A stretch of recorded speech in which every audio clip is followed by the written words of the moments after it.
5:03 and back to the breaking news of the morning. Mayor Adams has been indicted by a federal grand jury, and this morning it's still unclear exactly what charges he is facing because this indictment remains sealed at this hour. Yeah, we expect to learn more when federal prosecutors speak later this morning. Adams' indictment follows a federal investigation into his administration. He is now the first sitting New York City mayor to be indicted. In a video statement released last night, he maintained his innocence and called himself a target. This morning we have team coverage on this historic indictment, beginning with the Eyewitness News reporter Phil Tate, live outside Gracie Mansion. Phil.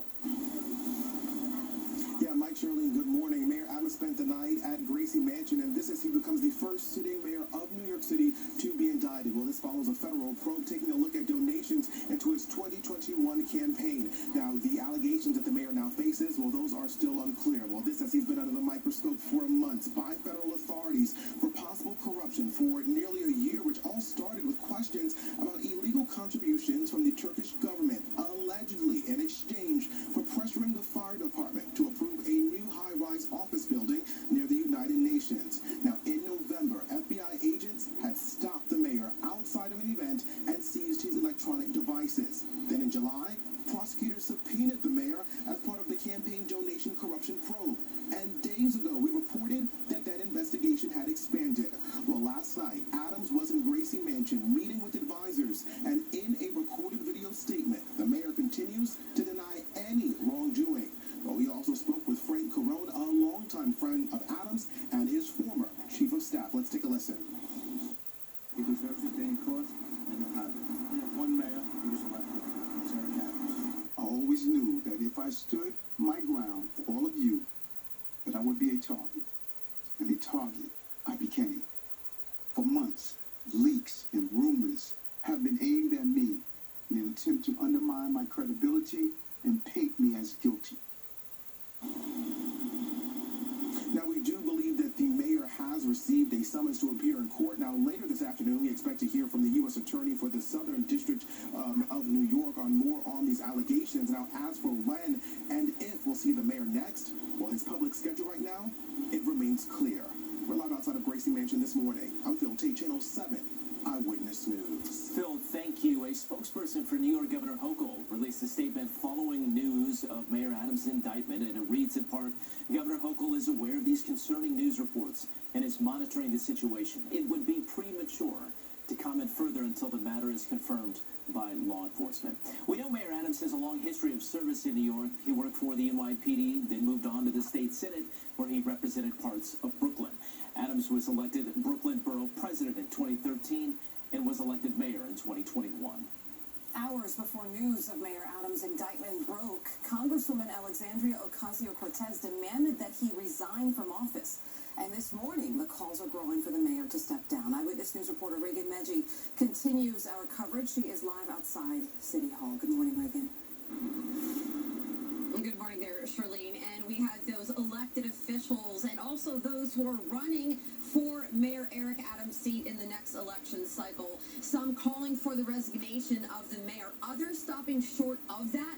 But a lot of questions and concerns continue growing, and it's just that resignation call that just seems to get louder and louder. So this all happening moments after news broke that Mayor Eric Adams was indicted on federal criminal charges, again, on exactly what is expected to be announced later today. Now, the resounding message to the mayor by several elected officials, just resign. Congresswoman Alexandria Ocasio-Cortez is among the many. Frankly, under this constant stream of scandal, I do not know if the city will be able to even name replacements for all of these resignations and vacancies at this point. And so it is a very unfortunate time. We do not want to see this happening in our city, but unfortunately it is. And I think for the best of the city, and so that we can continue to staff the administration of the city, it would be best for Mayor Adams to step down. State Senator Myri Zellnor releasing this statement saying we need a leader who is fully focused without distraction on the enormous challenges we face, from housing affordability to public safety. A mayor under the weight of a serious indictment can no longer do that, and today I am calling on him to resign. Now, back here outside of City Hall at 10 o'clock this morning, there's expected to be a gathering of sorts by elected elected officials, most notably the current city comptroller Brad Lander and state senator Jessica Ramos, both of whom are running against Mayor Adams in the next election cycle for mayor of New York City. We're expecting a lot of talk, a lot of discussion about what's next for Mayor Eric Adams based on what just came to light. We are live here outside City Hall. Reagan Mendy, Channel 7 Eyewitness News. Reagan, thank you. So how do we get to this point? We know in recent weeks we've been doing extensive reporting on the federal investigations into the Adams administration. Investigative reporter Dan Krauf has been following it very closely. He is live outside federal court in Lower Manhattan to bring us up to speed. Thank you for that, Dan. Good morning, Shirley and Mike. When the mayor does go to court, it will be here at the federal courthouse for the Southern District of New York, but that most likely won't take place until sometime next week. Now, while that indictment remains sealed, we're taking a close look at how we got to where we are today and the multiple investigations involving members of his team. Here are just some of the faces of the people who have had their homes searched or their phones seized over the last year as part of multiple federal investigations. They're all closely connected to Mayor Eric Adams, from his police commissioner, Edward Caban, who resigned, to the man he appointed as head of schools, David Banks, who announced his retirement, to Banks's domestic partner, the mayor's first deputy mayor, Sheena Wright, and Mayor Adams' former head of fundraising, Brianna Suggs. They're all part of at least 3 separate but related federal inquiries. The first started back in November with Suggs, when the feds searched the mayor's former chief of fundraising's home. The FBI and U.S. Attorney aren't releasing any information about the investigations, but sources say they're looking into whether improper campaign donations were made to the mayor's 2021 campaign, and whether he received illegal donations from citizens or government officials in other countries. The mayor has maintained his innocence and has encouraged everyone to cooperate in the investigation. The other accusations involve using personal relationships to get work with the city and other lucrative contracts.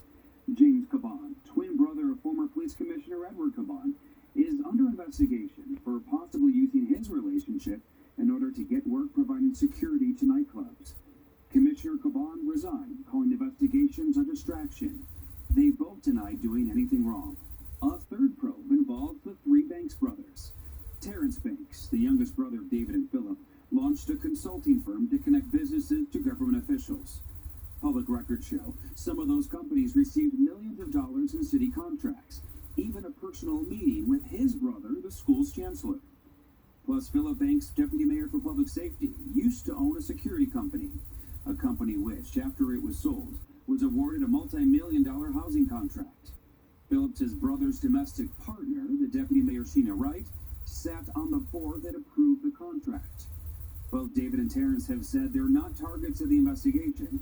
An attorney for Philip Banks has said his client has 0 criminal liability. Meanwhile, other leaders who do not appear to be a part of the investigations have since announced their resignations. Those include the health commissioner and the top legal advisor to Mayor Adams, City Hall Chief Counsel Lisa Zornberg, who announced abruptly saying she can no longer effectively serve in her position. Other than the mayor's sealed indictment, no one else mentioned in the story has been charged with the crime, and they all deny any wrongdoing. Reporting live this morning, Dan Kraut, Channel 7 Eyewitness News. Dan, thank you. Only 2 New York City mayors have ever resigned from office. Jimmy Walker stepped down in 1932, and William O'Dwyer resigned in 1950, both after corruption scandals. Of course, Mayor Adams, again, saying he does not intend to step down. But if he were to resign, public advocate Jumaane Williams would become the acting mayor. Within 3 days, Williams would have to name a date for a special election to pick a new mayor. In this hypothetical, the special election would be used as ranked voting choice would trigger in, where voters would rank up to 5 candidates, and then if a candidate gets more than 50% of the first choice votes, they would win. If not, the voting continues in rounds. And in case you are wondering, as you know, we think about what could happen hypothetically, Governor Hochul does have the power to remove the mayor from office, but a New York City mayor has never been removed from by the governor and has never been charged while in office until now. Stay with Eyewitness News and ABC News as we continue to follow what is next in this indictment. As we get information on charges and any other details in this federal case, we're going to bring it to you on air and online at ABC7NY.